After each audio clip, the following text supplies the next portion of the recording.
नमस्कार दोस्तों। अब हम जो है कॉम्प्लेक्स एनालिसिस की सीरीज स्टार्ट कर रहे हैं, जिसमें मैं रेफरेंस बुक के तौर पर आपको बताना चाहूँगा कि functions of a complex variable, ये गोयल गुप्ता जी की है। मैं इस बुक का नाम लिख देता हूँ, functions of a complex variable. ये मार्केट में आपको मिल जाएगी। काफ़ी अच्छी बुक है, इसके कंटेंट भी बहुत ही रिलेवेंट हैं और इस बुक को मैं इसलिए आपको प्रेफर कर रहा हूँ कि ये बुक जो है ये ऑथेंटिक है। इसमें जितने भी सोर्सेज आप चाहते हैं कॉम्प्लेक्स के लिए, सारे के सारे कंटेंट यहाँ पर इसमें अवेलेबल है और बुक काफ़ी इंटरेस्टिंग है और काफ़ी अच्छी जानकारी भी आपको देगी। चाहे CSIR हो, नेट हो, चाहे कोई स्टेट लेवल का एग्ज़ाम देंगे, तो सबके लिए ये बुक जो है बहुत ही अच्छी है। जिसमें पहला चैप्टर आपका है कॉम्प्लेक्स नंबर। तो कॉम्प्लेक्स नंबर होता क्या है, पहले इसके बारे में थोड़ा सा जानेंगे। इसका इतिहास क्या है, हिस्टोरिकल बैकग्राउंड क्या है कॉम्प्लेक्स नंबर का, उसके बारे में हम जो है थोड़ी सी ब्रीफ जानकारी ले लेते हैं। आप लोगों को एल्जेब्रिक इक्वेशन का फैक्टराइजेशन पता होगा, लेकिन अगर कोई क्वाड्रेटिक इक्वेशन आपका x² + 1 = 0 के फॉर्म का हो जाता है, तो ऐसे क्वाड्रेटिक इक्वेशन का हम फैक्टर नहीं कर पाते हैं। तो यहाँ पर फैक्टर न करने का मतलब, यहाँ पर इसका हमें कोई रियल नंबर सिस्टम से रिलेटेड वैल्यू नहीं मिलती है। जैसे इसको अगर ट्रांसपोज करोगे तो x² = -1। अब कोई भी वैल्यू जो होती है उसका स्क्वायर अगर करें तो -1 नहीं होगा, ठीक। तो वह वैल्यू कौन सी होगी? अगर मैं यहाँ पर इस वैल्यू को डिफ़ाइन करूँ कि ये हमारा -1 है, तो x क्या होना चाहिए? तो x की वैल्यू अगर हम डिफ़ाइन करेंगे तो रूट में आपका -1 आ जाएगा, ठीक। तो ये जो x होगा ये हमारी किस वैल्यू को डिफ़ाइन करेगा? ये कोई जो है रियल नंबर तो है नहीं। तो जब रियल नंबर नहीं है तो ये एक जो है हाइपोथेटिकल नंबर बन जाता है, इमेजिनरी नंबर बन जाता है। और इमेजिनरी के पहले लेटर को i से हम इस नंबर को डिनोट करते हैं, तो ये हमारा हो जाएगा i = √-1। इस i को आयोटा भी पढ़ा जाता है, ठीक है।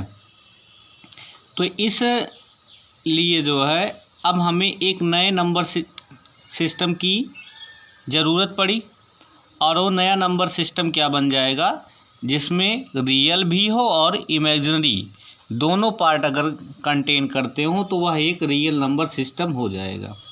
तो सबसे पहले इस आयोटा की जानकारी जो थी उसे आयलर ने दी थी।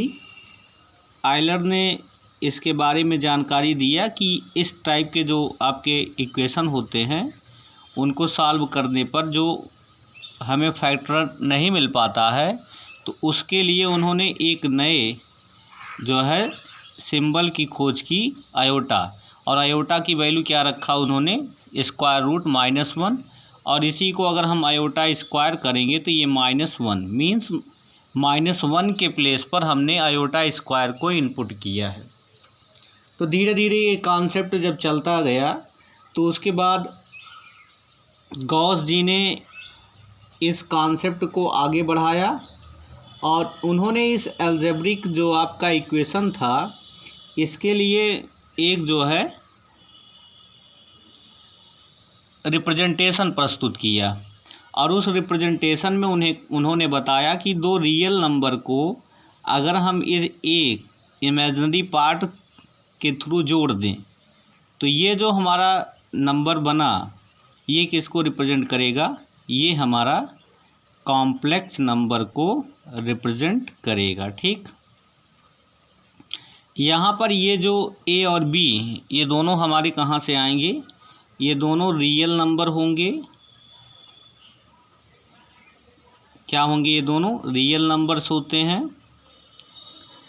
और ये जो हमारा विथआउट इमेजिनरी है, यहाँ पर ये रियल पार्ट हमारा बनेगा और रियल पार्ट जो होगा वो क्या हो जाएगा, हमारा ए हो जाएगा। और इसका रिप्रेजेंटेशन जो था, उन्होंने इसको किस से रिप्रेजेंट किया, उन्होंने इसे जेड से रिप्रेजेंट किया। Z is equal to A plus iota B. ठीक, तो इससे उन्होंने इसको रिप्रेजेंट किया था। और उन्होंने बताया कि अगर हम real part of Z conclude करते हैं तो हमें ए मिलता है, और इमेजिनरी पार्ट अगर हम इसकी लेते हैं जेड की तो क्या मिलेगा, बी हमें मिल जाएगा। ठीक, तो उन्होंने दो चीज़ें बताया कि एक रियल पार्ट होता है, एक इमेजिनरी पार्ट होता है, और ये जो होगा जनरलाइज फॉर्म में अब कन्वर्ट हो गया। ठीक, और फिर इसके बाद जो है आगे गॉस की अप्रोच जो थी ज्योमेट्रिकल बनी थी। तो जो ज्योमेट्रिकल रिप्रेजेंटेशन इसका गॉस ने किया, इसी को आगे चल के हैमिल्टन ने अरिथमेटिकल अप्रोच दिया। ठीक, तो हैमिल्टन ने इसको जो है अब अप्रोच कौन सा दिया, हैमिल्टन ने बताया कि ये एरिथमेटिकल प्रोसेस को भी कंट्रीब्यूट करता है, जैसे एडिशन, सब्ट्रैक्शन, मल्टीप्लिकेशन, डिवीज़न। ठीक, तो गॉस ने इसको जब रिप्रेजेंट करने के लिए कहा तो उन्होंने क्या किया कि सपोज करिए हमने दो लाइन सेगमेंट खींचा परपेंडिकुलर, तो एक एक्स एक्सिस होता है, एक वाई एक्सिस होता है। तो उन्होंने रियल पार्ट को एक्स एक्सिस में डिनोट करवा दिया और इमेजिनरी पार्ट को वाई एक्सिस में डिनोट किया। ठीक, उन्होंने बताया कि अगर हम एक्स पर सपोज करिए यहाँ पर ए डिस्टेंस हमने कवर किया और वाई पर हमने कोई बी डिस्टेंस कवर किया। ठीक, तो यहाँ सपोज करिए, तो ये जो पॉइंट हमें मिला, पॉइंट सपोज करिए पी ए बी जो मिलता है, ये हमारे इमेजिनरी पॉइंट को रिप्रेजेंट करता है। तो इस प्रकार से अगर मैं इसको इससे मिला देता हूँ तो ये हमारा जो है क्या बन जाएगा, ये रिप्रेजेंटेशन हो जाएगा डायगोनल का। और इसकी वैल्यू क्या होती है आपको पता है, इसका स्क्वायर करके ऐड कर देते हैं तो पाइथागोरस थ्योरम के अकॉर्डिंग इसकी वैल्यू क्या आएगी, स्क्वायर रूट ए स्क्वायर प्लस बी स्क्वायर। ठीक, तो ये पॉइंट जो होता है ये किसको रिप्रेजेंट कर रहा है, इस इमेजिनरी नंबर को रिप्रेजेंट करता है। ठीक, तो इस प्रकार से और भी आगे रिमेंस ने भी इसको और वीयरस्ट्रास ने भी बहुत अच्छा कंट्रीब्यूशन अपना दिया।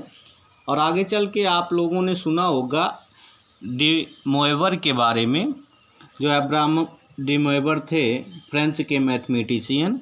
उन्होंने एक बहुत ही पावरफुल और इम्पोर्टेंट रिजल्ट दिया, जो था क्या, cos theta plus iota sine theta raise to the power n। इसको उन्होंने जनरलाइज किया तो क्या पाया कि cos n theta plus iota sine n theta. तो उन्होंने क्या किया कि जब इसको जनरलाइज किया तो ये फार्मूला बना, जो कि बहुत ही मैथमेटिक्स में फेमस रहा। और उन्होंने बताया कि ये जो n होगा, ये n हमारा पॉजिटिव भी हो सकता है, निगेटिव भी हो सकता है, मतलब माइनस भी हो सकता है, और ये कोई भी फ्रैक्शन भी हो सकता है। मतलब तीनों चीज़ें, पॉजिटिव, निगेटिव, इंटीजर हो सकता है और फ्रैक्शन हो सकता है।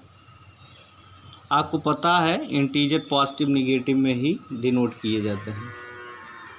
ठीक, तो इस प्रकार से इसका एक इंट्रोडक्शन था कि कॉम्प्लेक्स नंबर कैसे इनपुट हुआ हमारी सोसाइटी में और आगे चल के इसका यूज कैसे हमने किया।